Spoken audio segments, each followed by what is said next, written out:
Hey, what's going on, everybody? Thanks again for joining me today on my channel. And once again, if you find any kind of value, please subscribe for more content, like the video, and without further ado, let's get started. So I wanted to make this video, should I buy a new house or a fixer-upper? Well, if you live in California, just try to buy any house because right now it's impossible to get anything. I'm just kidding.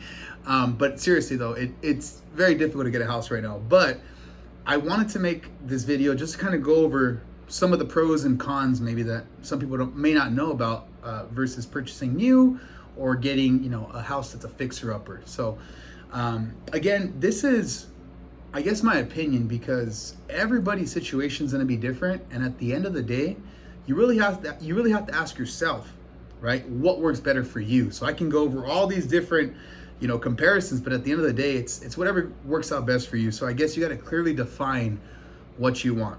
So with the new house versus a fixer-upper, if you buy a new house, obviously you're not going to have a lot of things that you're going to have to fix at all. It's going to be new, ready to go, move in, right? That's appealing to some people.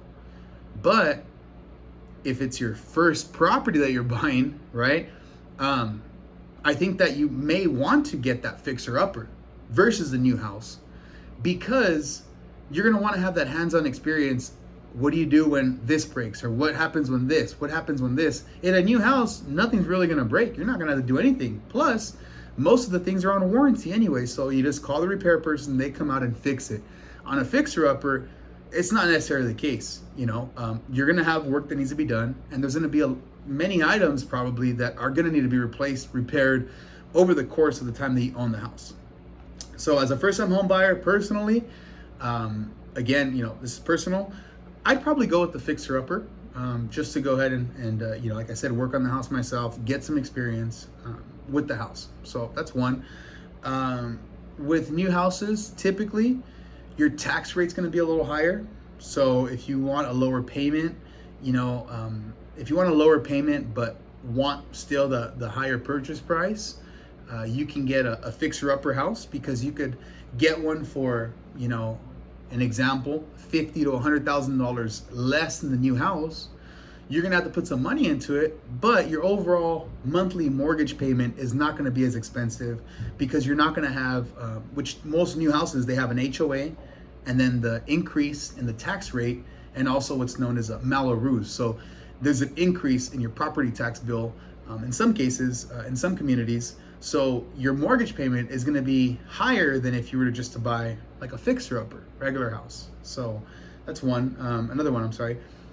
For a new house, if you're older, or maybe this is your second purchase, third purchase, you have a family now, maybe you don't have that big dog anymore that's going to be running around the yard, or if you don't care to have a big dog, in the yard, then new house is probably good because most new houses, the ones that I'm taking a look at, they really don't have a lot of yard space. There's some houses that do, custom built houses and the, new houses in the hills or somewhere, but really expensive. For the most part, new houses are, simple. It's basically like a shared living area. Like a community living area, like lifestyle. So it's good. Like I said, if you're, if you maybe don't want to deal with all the repairs needed for the house.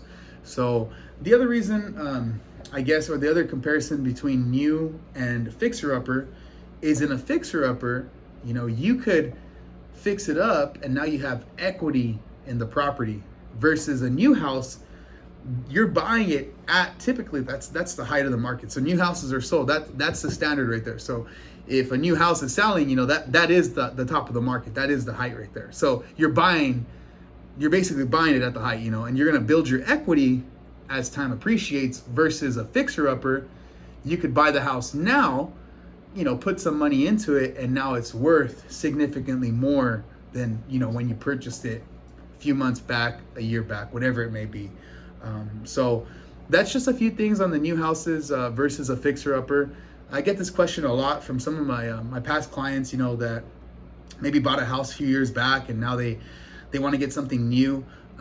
just because they don't want to deal with fixing things up or whatnot. And I always recommend, if you can afford the payment and you like that new house, you like that new community, go for it.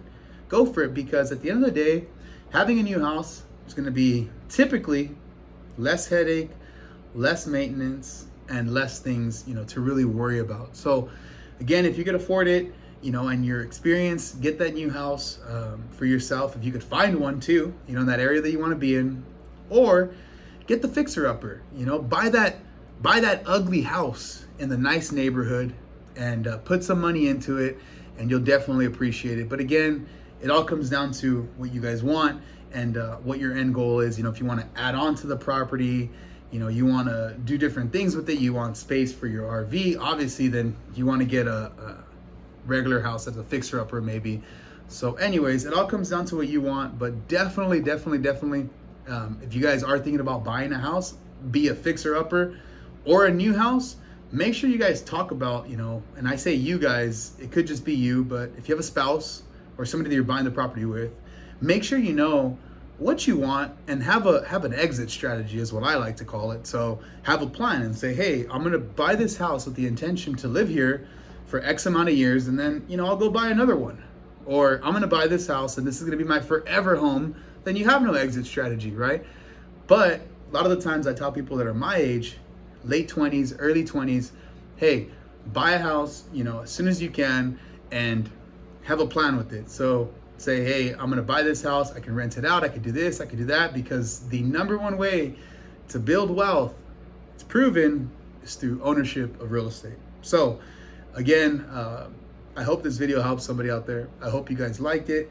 If there was any value at all, anything that you guys maybe wanted to add on to the video, anything you want me to go more into depth, please feel free to comment below, and subscribe for more videos coming soon. Thank you again, and talk to you guys soon.